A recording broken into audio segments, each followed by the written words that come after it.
Hi guys, Dennis here from Denny Bob's RC. Hey, I have been asked on how I did my tag axle or my lift axle on my Bruder Mack dump truck. I've kind of told you how I did it, but I haven't really showed you all the little things that I did. I'm going to kind of go through it a little bit here, and hopefully you guys can kind of understand it without too many more questions, but here we go. Okay guys, as you can see, these are the stock Tamiya links for the rear axle, you know, the lower links. This is that stock Tamiya axle mount that is here. Now I based my dimensions on this. This is a king hauler frame, and there's a hole right here that goes through that holds the mud flap, I want to say, the tire guard, wheel guard, or whatever that bolts here originally. Now, just a second here. I got somebody messaging me. Yep. Always somebody wanting to interrupt me in the middle of something. And this is underneath the truck. If I can get this up here,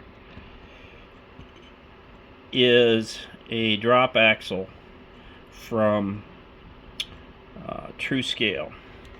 It's 3D printed, and then I bolt the shock mount, the lower shock mount, and the upper mount here like you would your regular axles. Now this shock, I took the stock rod out of here and put a shorter M3 bolt in here to shorten up the distance, the length, the overall length of the shock. Now these white arms, people have asked me what these arms are. Every servo comes with a multitude of arms.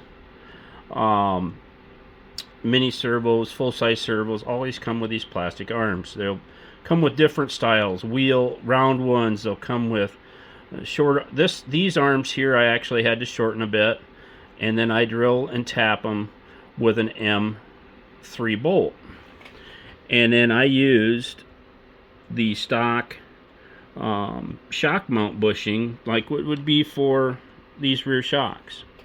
So, and I'm using a stock shock. I'm using the stock spring in here, so it still has, when it's in the down position, I still have spring up and down.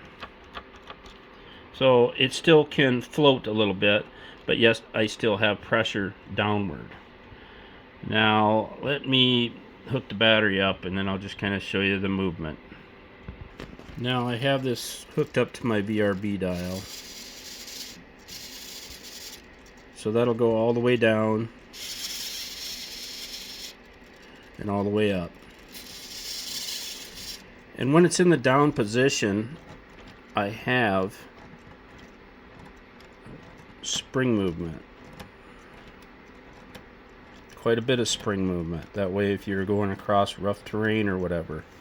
Now I did this factory shock eyelet here, I did grind it about half so that I was allowed to give me enough thread contact to hold the bolt in it, plus give me a little more upward movement, upward spring movement. Now the servo power is holding this shock from moving. Now there are two servos in here mounted back to back. So I have a servo signal reverser on one so that they both go up and down at the same time. Hopefully that kind of makes sense, because otherwise you take two servos and mount them back to back, one is going to try to go up and one is going to try to go down. Now these servos I used are pretty long stroke servos. I mean, I know you can get different degrees of servos, but I have these cranked all the way to 120% both ways for my endpoints. And now as far as Now I'm using the tires.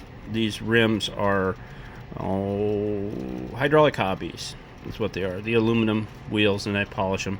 Now the tire I've got on here right now is the low loader, or low rider they call them, from RC 4-wheel drive. They're 73 millimeter diameter. I might be going to a set of solid ones from JHR yet. I don't know. They work for me. These are fine.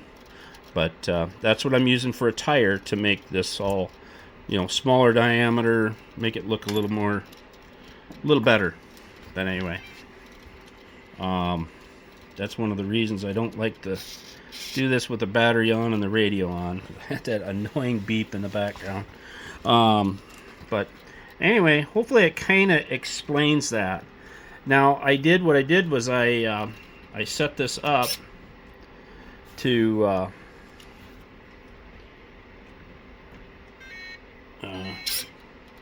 right.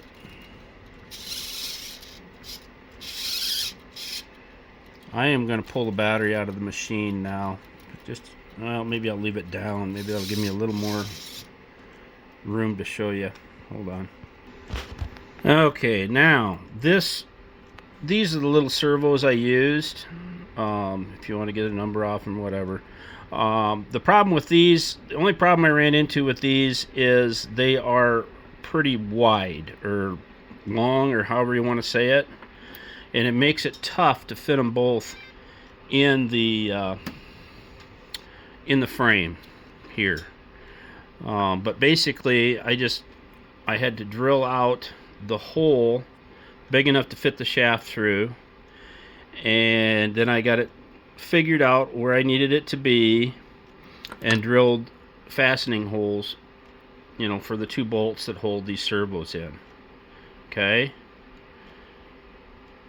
now once I got that all situated and centered, I made the hole large enough, bigger, to accommodate the diameter of the backside of the arm, because these aren't going to stick out far enough. These shafts won't stick out far enough for that arm to be secured and not rub on the frame. Hopefully it kind of makes sense to you. But that's how I got it to work for me. If I had it to do over, I would probably use some different servos that are a little bit narrower this way. Simply because it's hell to fit these two back to back in the frame without unbolting a bunch of stuff and pulling the frame apart a little bit so that I could get them to fit in. It's just a super tight fit. I would probably try and go with, if I ever do this again, I will go with a smaller servo, depth wise. But that's what I had, so that's what I made work. So whatever you guys decide to make and use, that's totally up to you. Now this, you'll notice this hole here, I didn't use that hole. I got a couple of tag axle kits from Semi Joe's, and he has a hole moved down and over for the top link. I'm not sure what the dimension is, but anyway, that's what the plates that I used. Now I think this plate, since I had the hydraulic tank, I had to notch it out a little bit so to fit around my hydraulic tank on this side, but I didn't have to do any modifications to that bracket on the other side. But and all honestly, I could have taken and custom made a bracket using only,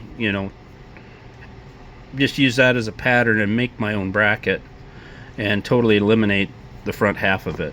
So, but I didn't. I used what I had without having to do a whole lot of modifications to it. But wherever you guys put your hydraulic tank, whatever truck you're using, that's up to you guys.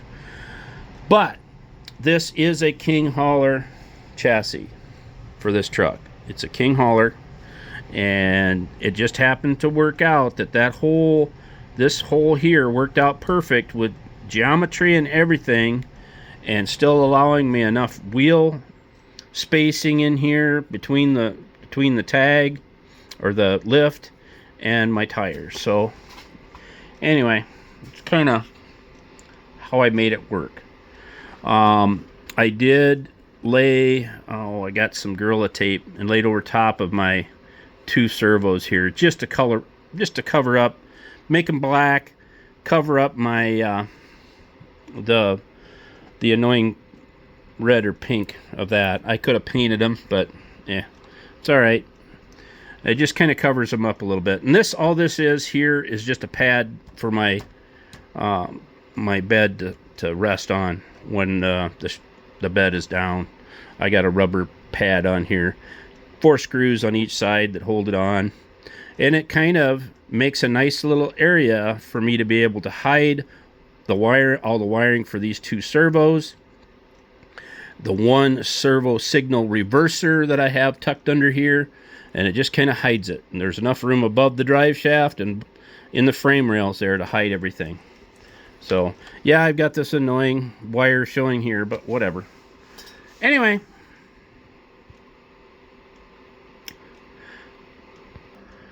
now hopefully this kind of helps people and makes more sense to you guys on how this is done, and hopefully it kind of eliminates some questions that I keep getting repeatedly. Anyway, hope that helps, guys. Catch you guys later.